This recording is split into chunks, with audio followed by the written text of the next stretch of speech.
We're Malin and Johan, a Swedish couple that have been sailing full-time since 2016. After 3.5 years of sailing, we welcomed our daughter Vera on board.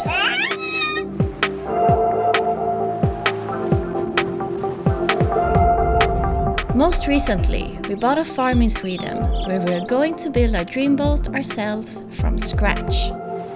Welcome aboard and please subscribe for weekly episodes. So this morning I started the big puzzle of positioning all the temporary frames. So far I've done 3 of them, and I have to say that the progress is a lot faster than I thought it would go.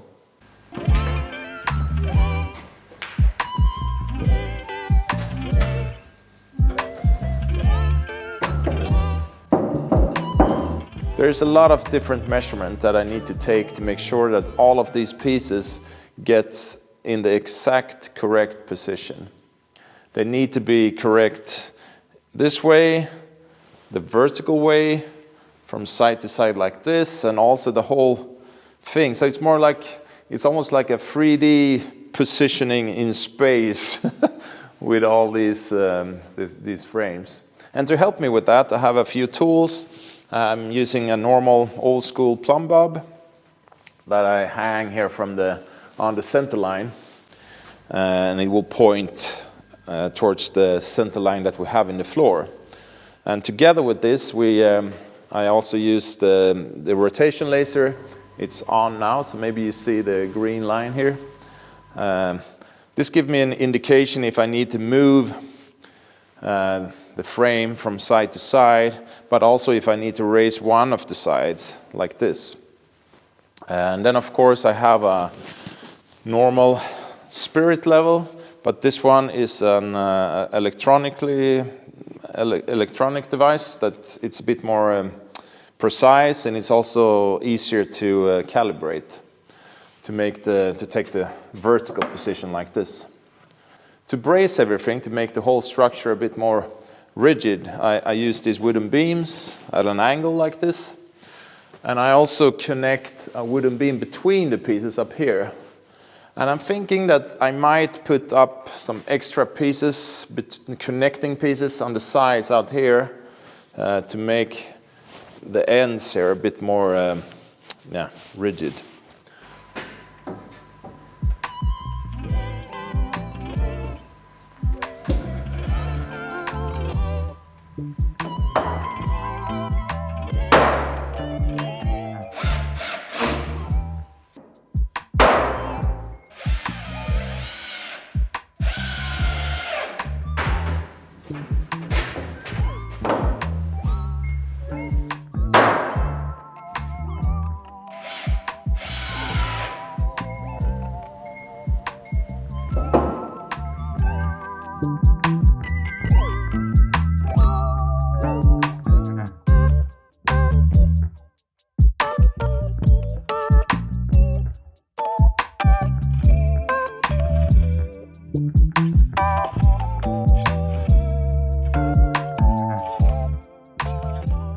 The spacing between these are 700 millimeters, and there's going to be 22 of them, filling up the whole length of the barn here.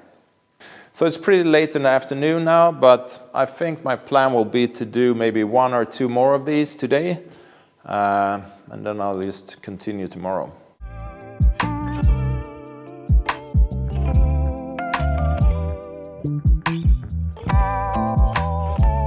Johan got up frame number 4, 5 and 6 before ending the workday.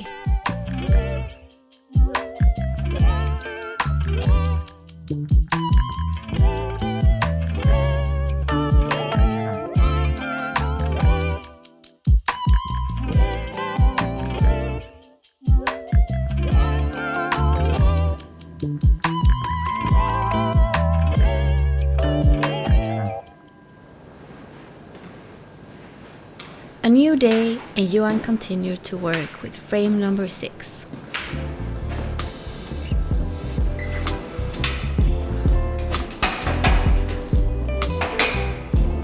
The line laser is used to check the height of the waterline.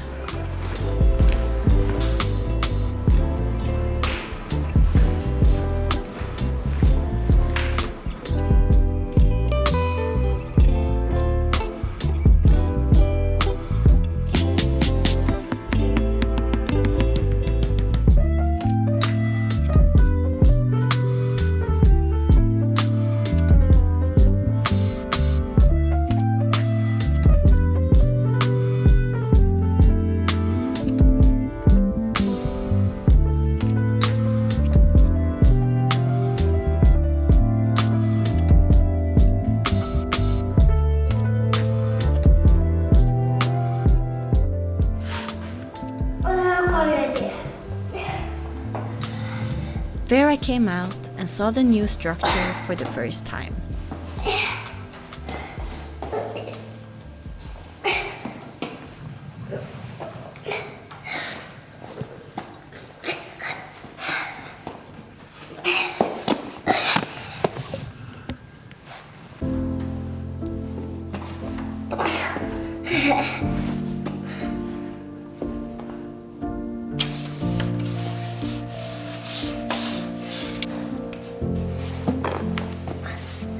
I just love to observe her as she plays and explores.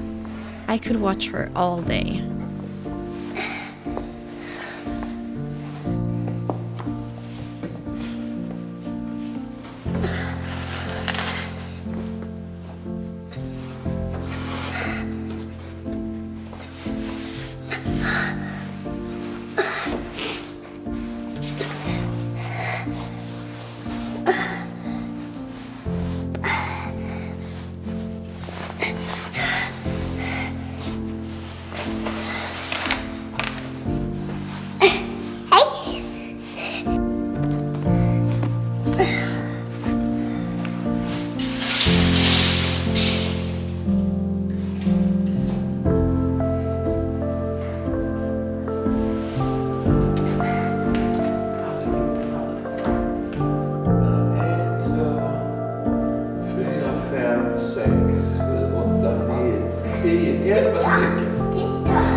Wow! Perfekt som hängslen. Oj, vad många har ju filmat dem. Ja. Wow, den har det skönt i solen. Och se, hänger du i alla? Ja, mamma på. Men jag tror jag är för lång. Nej. Jo, jag tror Nej, det. jag tror jag. Du tror inte det? Nej. Håller det? Jo, det håller. Oj, vad jobbigt. Nej, Så lång. Det är perfekt för dig ju. då. It's going to be a big boat. Ja, nej. Oj, vilken klätterställning. This is the perfect playground for you so far.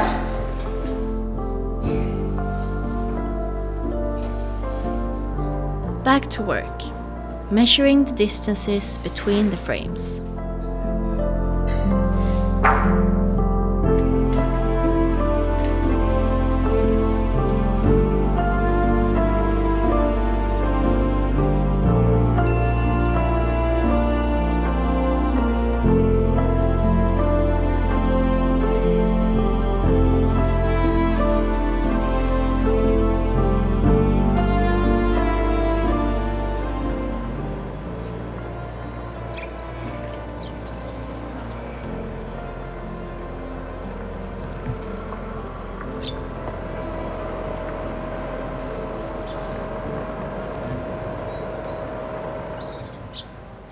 Another week in the barn, and today is actually quite cold. We've been having below freezing now for a few days, and we even have some snow outside. Not a lot though. I'm at number 12 now, and this has taken me roughly 3 days to get this far. And I have to say that overall it's been going really good, over my expectations really. The biggest problem has been to place them out, the measurement from side to side, to get them in the exact position side to side. I found out that even the width of the laser beam being off within the thickness of the laser beam was enough to really create some problems. And I didn't find out until I had placed out 4 or 5 of them a bit further back here. So I had to go back and reposition those to get them really in the exact centerline position. So what I'm doing now is that I'm using both a plumb bob and the laser. And I'm also using like a small green plastic brick or plastic measuring thing for the laser. So I really can see that the frame is in the middle of the laser beam. I have to say it's quite satisfying to place these out because you can really see the shape of the hull taking form here. So it's really, yeah, it's quite a lot of work. They're quite heavy and you have to be really accurate when you're doing this. But I think it's really rewarding in a way because you can really see something taking shape and you get a feel for how big the boat is. I mean, it's just, you can see how tall it is. And some of you might wonder, but why did you build the strongback this high? And the reason for that is that we will convert this later on to the cart, put wheels on this so we can roll the boat out of here. And also we have the shear line of the boat. It will go from the stern to the bow. And once we get to the bow, the shear line will be down to here. So the boat is really like a banana on deck. So that's why I wanted to have it raised up, because the waterline level, we want to have that really flat and in level. So it was easier to do it this way than to have the whole boat tilted. But the backside will be that we will have to climb a bit higher up, planking the hull, but I think we'll be okay. The plan now going forward is just to continue placing these out. I have 10 more of them to do. And then I will go back and check everything one more time. And after that, I will brace the whole thing even more, put on some extra legs, and also, make all the positions really permanent. I'm probably going to glue some scrap pieces of wood on these to really make the height position permanent. And also maybe put some extra legs on here further out, because this whole structure have to withstand us crawling around and climbing on this, because as you can see, it's pretty high, and when we're doing that, it shouldn't move.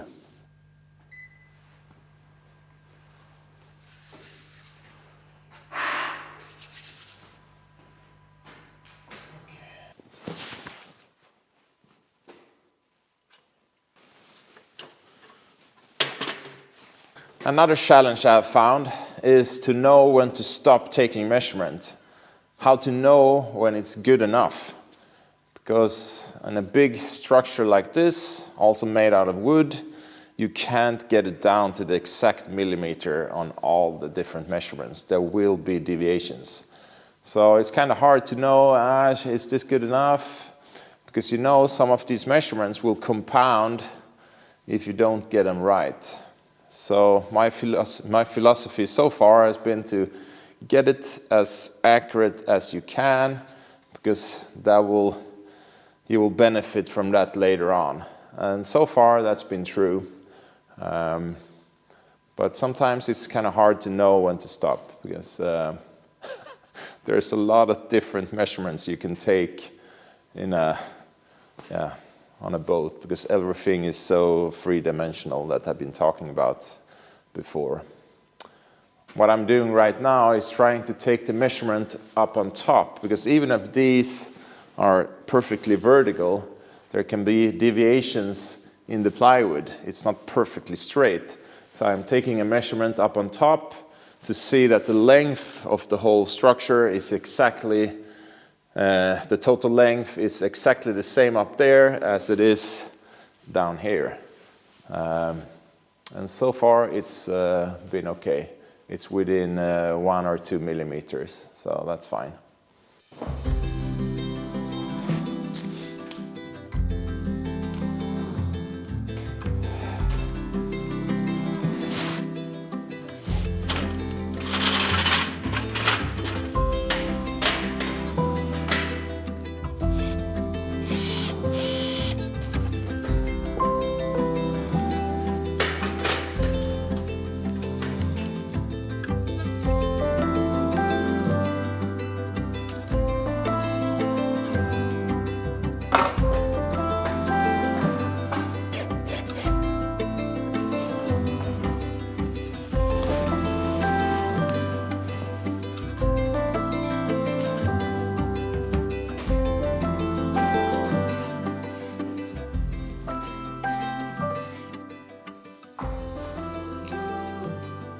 So I'm just about to mount number 13, and I almost made a mistake here.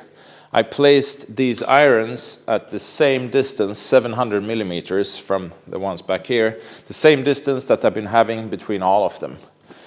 But from here on, I'm going to use the front side of the frames, this side, as a reference side. Up until here, I've been using the back side. And the reason it changes now is because number 12 is the piece with the most draft of all the pieces I have. So up until now, all the strips, the hull is moving in an upwards direction. And from here on, it tapers down again. And since the plywood is 18 millimeters thick, I need to change the reference side now if I don't want to bevel all the plywood pieces going forward from here. So going down now, I will use the front side instead, and the pieces or the strips will touch the front side, this edge, instead of the back edge, as it's been doing up until now. The only problem with this is that it's not the same frame that has the maximum draft and the maximum width of the boat. The frame with maximum width is number 7 over there.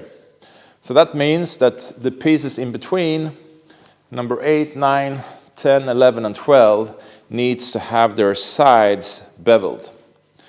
And the reason I decided to position these according to the bottom and not on the sides is because it's easier to do the beveling down here and not way up there. And it's not too much work doing this. It's only 5 frames, and it's only on the sides here up until around the waterline that I need to taper these off a bit. So the bottom line of all of this is that I need to move these irons 18 millimeters backwards to get them in the correct position. So I will have 700 millimeters between the back side of this number 12 and the front side of number 13. And then going forward, it will be 700 millimeters between front side and front side, all the way to the last piece in the bow.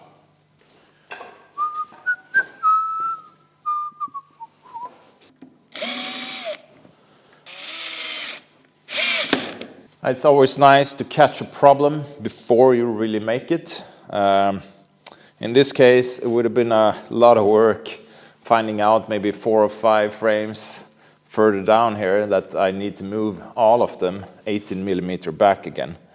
So I'm pretty happy that I saw this.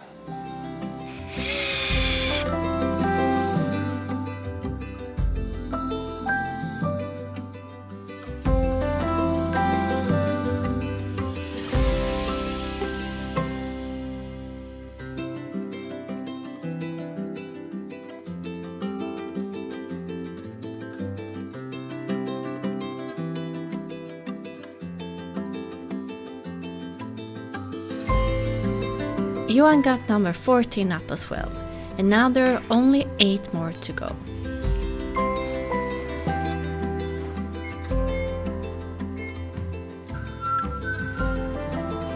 And that's how much we managed to do this week. Thank you for watching, and if you enjoy following our boat build, we would be so happy if you would like to join our Patreon crew. Take care and hope to see you next week.